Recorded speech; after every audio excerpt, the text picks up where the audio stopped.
Welcome, friends and fellow explorers. Fall has arrived and the days have grown shorter, and the wind blows cold through the graveyard.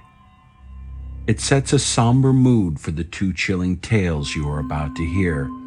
But before we begin, I want to give a word of warning to the faint of heart. These are stories about murder in its cruelest form, one of which is, well, I'll let you be the judge. If you were easily disturbed by such things, you may wish to go no further. You may also notice a dramatic flair in the narrative, but I assure you that no liberties have been taken with the facts in these cases. Each story was carefully researched using contemporary reports from independent sources and are presented to you accurately. Now, for those still here, come walk with me, if you dare, into one of our gravest explorations.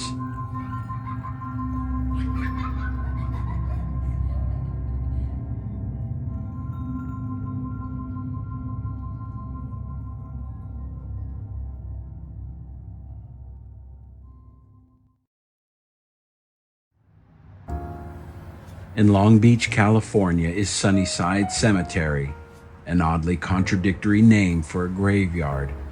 On one hand, it suggests joy and light, while on the other, it reminds us of the finality of all life on Earth. For one reason or another, Sunnyside has been a topic of discussion in this city for as long as it has existed. Shortly after it was established, oil was discovered beneath it, and persons who owned plots sued for the right to extract the riches beneath their future burial places. However, the court saw it differently.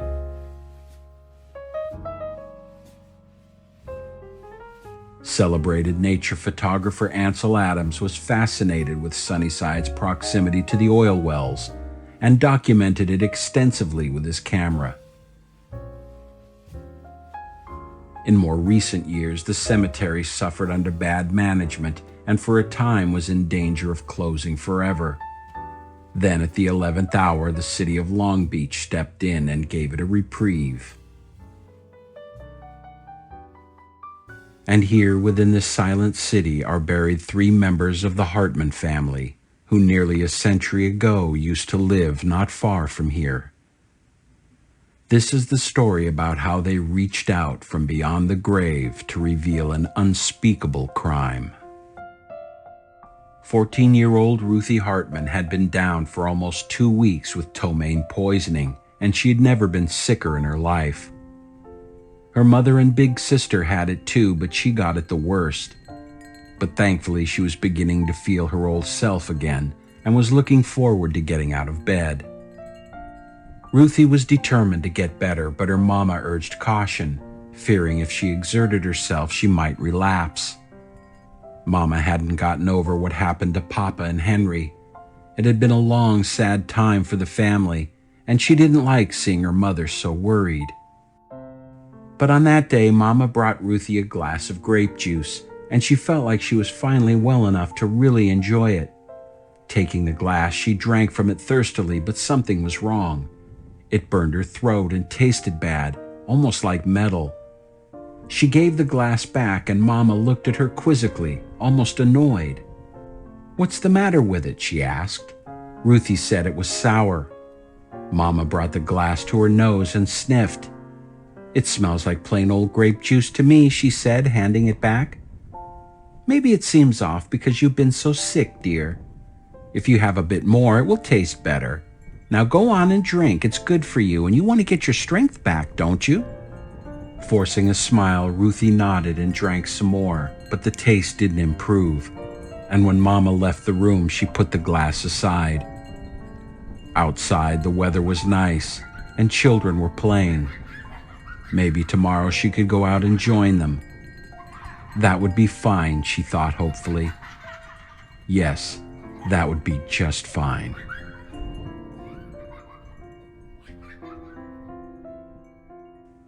Within 24 hours, Ruthie Hartman was dead. The relapse her mother feared came on so suddenly and violently that she had to be taken to the hospital. but there was nothing anyone could do to save her. The family's doctor was perplexed. In his experience, food poisoning was rarely fatal without there being an underlying medical condition. And this was the second time he'd seen it happen in under a year. And what was more troubling was the victim in that case was Ruthie Hartman's brother. Something wasn't right, and the doctor refused to sign off on the death certificate until the coroner completed a thorough examination of the girl's remains. He hoped that when the results came back, it would put to rest the suspicion growing inside him. But that would not be the case. The autopsy confirmed the unthinkable, that Ruthie was deliberately poisoned, and the main suspect was the girl's mother, Mary Hartman. When questioned, Mrs. Hartman seemed confused, giving vague, conflicting, and at times incoherent answers. She rambled about the shadow that had been cast over her family, beginning with the mysterious death of her husband Olaf in 1927. Then in 1929, her son Henry died, followed less than a year later by Ruthie. Mary was informed that Ruthie died from arsenic poisoning, and when asked how she thought it could have happened, she became agitated and refused to talk. But her two surviving daughters were eager to fill in the gaps. They both witnessed their mother give Ruthie grape juice and noted that their father and brother were served similar beverages right before their untimely deaths. Arsenic had long been referred to as inheritance powder because it was so often used by greedy heirs to speed along the passing of a wealthy loved one. And since it was odorless and tasteless, and its effects so closely matched common diseases like cholera or food poisoning, its nefarious usage often went undetected. And it was discovered that Mary had taken out life insurance policies on each of her deceased family members and had collected more than $4,000. It was a development that brought about a renewed interest in the so-called shadow that hung over the family. In September 1927, her late husband Olaf was savagely clubbed over the head while he slept. The attack was blamed on the nocturnal pants burglar who'd been prowling the neighborhood for weeks and was suspected in the falling death of an 85-year-old Civil War veteran. Olaf survived the attack and was on the mend until he died suddenly 2 weeks later. His death was attributed to a complication from his head injury. Over a month passed before the pants burglar was caught. The teenage culprit admitted to the robberies and to having tussled with the elderly man, causing him to fall and hit his head. However, the boy flatly denied attacking Hartman or having broken into his house. The district attorney believed him, and Olaf's death remained on the books, unsolved. Nearly 2 years later, Mary's 19-year-old son Henry announced his intention to wed his girlfriend. Almost immediately, he came down with food poisoning and died days later. Father and son were buried in Sunnyside Cemetery, where it was thought they would rest in peace for all time. However, the coroner believed the two men still had tales to tell, and their bodies were disinterred for examination. Mrs. Hartman was held in police custody pending the outcome of the investigation. A search of her home turned up vials of a suspicious white powder that were sent away for testing. The coroner's work was slow, but the results showed that the bodies of Olaf and Henry contained traces of arsenic. Mary Hartman was immediately charged with triple homicide. The Los Angeles district attorney was certain of her guilt, but doubted he had enough evidence for a conviction. The mysterious white powder turned out to be harmless, and as no one had seen Mrs. Hartman give poison to her family, the only evidence they had was hearsay. There was no dispute that she exhibited traits of mental illness, but that does not prove guilt, and a jury might consider it a natural reaction of the heartbreak she had endured. Not wanting to risk an acquittal, the DA instead focused on Mary Hartman's behavior. He convened a panel of psychiatrists to evaluate her mental state. They quickly and unanimously agreed that she was not of adequately sound mind to stand trial. As a result, the murder charges were dropped, and a judge ordered her to be committed indefinitely at the Patton State Mental Hospital. As she was sent away, Mary Hartman exclaimed the love she had for her family and professed her innocence. But no one was listening. Mrs. Hartman was swallowed up by the system in 1930 and disappears from the record. Where she ended up and what happened to her, like the truth as to whether she actually committed these unthinkable crimes, will remain unknown for all time. After the investigation, the bodies of Olaf and Henry were returned to their burial places at Sunnyside Cemetery. To the right of her brother is the unmarked grave of little Ruthie, whose last wish was to get well enough to go out in the sun and play with her friends.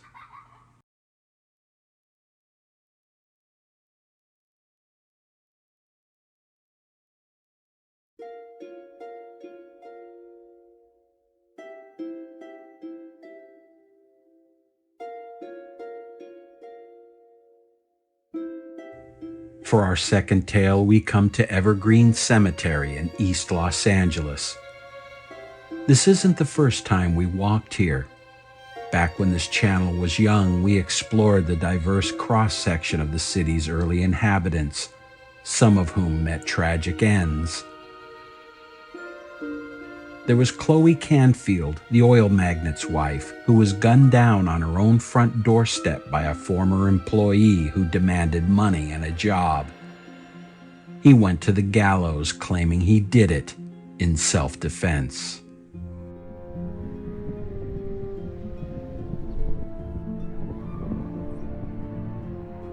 Then there was the unfortunate Joel Scheck, whose wife conspired with her lover to murder him in his bed and make it look like a robbery. However, murder will out, and the bumbling pair only managed to accomplish the former. Joel is buried here in an unmarked grave near the road where his wife Aurelia, recently charged as an accomplice in his murder, watched from a police wagon as his coffin was lowered into the ground. There was another story from this cemetery that was not told to you back in those early days because it was just too horrible. In fact, it is only with reluctance that it is being presented to you now. But we have come a long way together, and it is only a short walk to the place where the tale began and where it ended. In July 1908, Henry Dufty stood with his son Fred on this exact spot to show him what he just bought. Then, as now, stood 3 pink granite headstones, one bearing Fred's name, another his sister Zeta's, and in the center was his father's. Fred tried to ignore the chill he felt at the macabre sight before him. He guessed that what they said about someone standing on your grave was true after all. The man wanted 20 apiece, but I got him to come off $2 on the price for each stone, Henry mumbled. What do you think, Freddie? Fred didn't know what to say. To be honest, he felt the money would have been better spent on improving the living quarters he and his father shared. Besides, at 27, he was still too young to think about where he was going to spend eternity. But he saw that it meant a lot to his father, and he decided to humor him. You picked a nice spot, he said hesitantly. He noticed that his father was trembling, something he did with more regularity these days, and he put a steadying arm around his shoulder. You did a good thing, Dad. Yes, Henry muttered. Yes, son, it is a good thing. After a few minutes more, they strolled out to Brooklyn Avenue and caught the next trolley back home. As they left, Fred Dufty didn't so much as glance back at the graves. He had a lot of living still to do. A month later, shortly after 8 on a Thursday morning, the residents of Westlake Avenue in Los Angeles were alarmed by screams. They gathered at their windows and on their front porches and watched as a woman with a child in her arms ran towards the street. "He's killing her!" she cried. "Oh, dear God, won't you please help? He's killing my daughter!" The neighbors knew the woman. She was Mary Dufty, who lived in the home with her daughter and son-in-law. She was holding her 5-year-old granddaughter Margaret, who was screaming hysterically. Both were covered in blood. A few of the neighbors went to her and asked what happened. "It's my husband," she said. "He's killing our daughter. Oh, please, please do something." A few of the men rushed into the house on 453 West Lake Avenue, but they were unprepared for what they discovered inside. The body of Zeta Lacombe was found on the floor of the blood-spattered dining room next to the sideboard. One of the men immediately dashed out to the front porch and vomited. The others stood frozen, staring at the sight that would haunt them for the rest of their lives. Transfixed by the horrible scene, no one noticed Mary come back inside. "Ada!" she cried out at the unrecognizable heap on the floor. "Oh, my Ada, what has he done to you?" Mary rushed by the dumbfounded men and knelt in the pool of blood that formed around her daughter's body. She reached out and lifted Ada's face to kiss it, but her hand slipped and the head turned in a sickeningly unnatural way, exposing the gaping, mangled injury that ended her life. "What's that in your neck?" Mary's voice quivered at first, then rose to a scream. "What's that in your neck? What's that in your neck?" Minutes later, motorcycle policeman Frank Coe arrived on scene. Mary told him that her ex-husband Henry Dufty had committed this unholy act. She warned that he was crazy and had an axe. He was last seen walking toward the home of their son Fred, and Mary feared what he might do when he got there. Officer Coe sped off on his motorcycle towards the nearby location.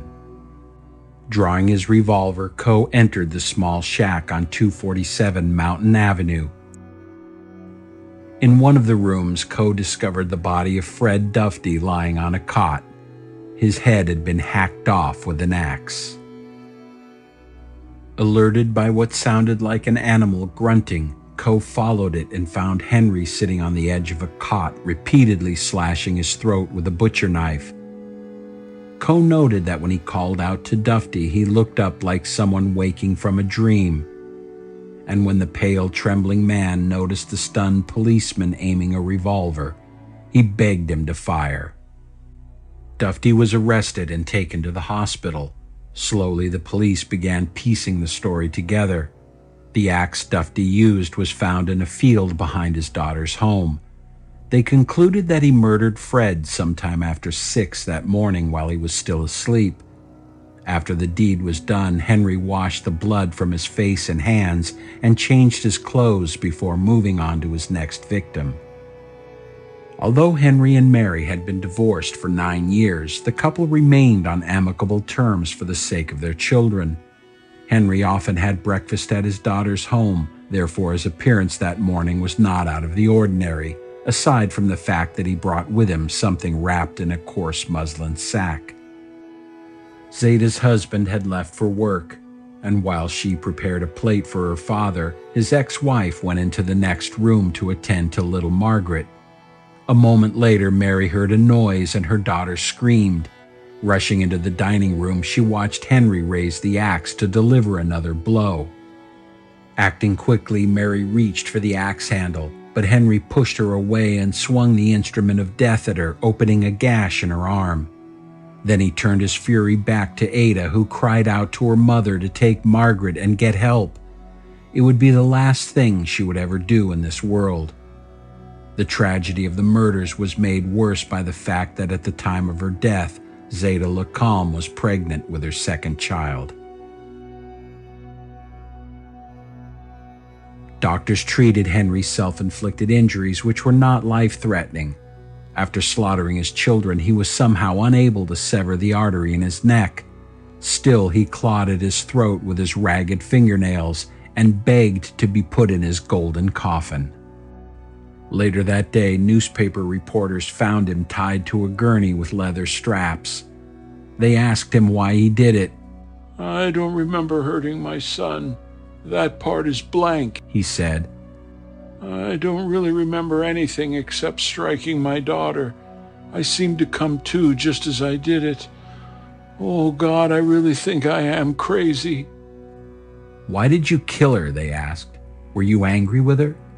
Reporters noted that his features twisted into an expression of someone in great pain. "No," he moaned. "I loved her. She was going to have a baby. Something came over me and made me do it." He began twisting on the gurney and pulling against the binding straps. "I wish they would let me die," he sobbed. "If they would unloose my hands, I'd kill myself right now." "Did something come over you and make you buy the graves at the cemetery as well?" they asked. Dufty shook his head violently from side to side.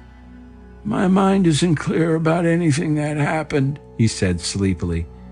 "Don't ask me anything more. I just want to die." In the days that followed, there was speculation about what drove Henry Dufty to kill his own children. Neighbors said that he was a religious fanatic who spoke often about death and claimed to receive messages from the Lord. They said that Dufty compared himself to Abraham in the book of Genesis, who was commanded by God to sacrifice his son Isaac as a demonstration of faith. The district attorney had doubts about Dufty being insane or under a spell. They viewed the purchase of the burial plot at Evergreen and the headstones as evidence of premeditation, and the fact that he had methodically washed away the traces of the crime from his body after killing his son was not the act of a raving lunatic, but someone with a clear, calculating mind. Henry J. Dufty would never stand trial for what he did. In December 1908, he was a trembling shell of a man when he was declared insane and committed to the Patton State Hospital.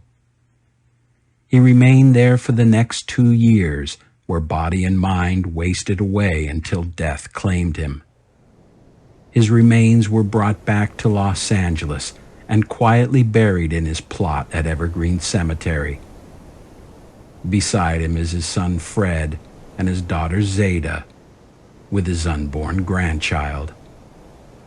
The murderer and his victims lie in silent repose, just as Henry planned it, when the beast inside of him broke loose. Our stroll together along the dark paths of history is done for now, and as we emerge back into the dim light of our everyday lives, we leave behind the ghosts of these old tragedies.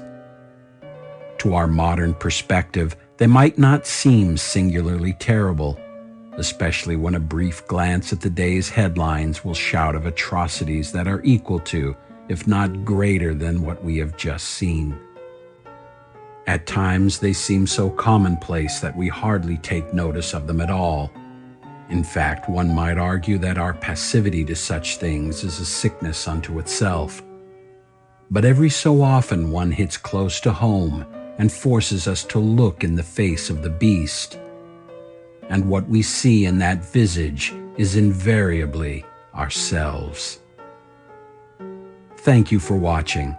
Until we meet again, be good to one another, and I will see you in the next Grave Explorations.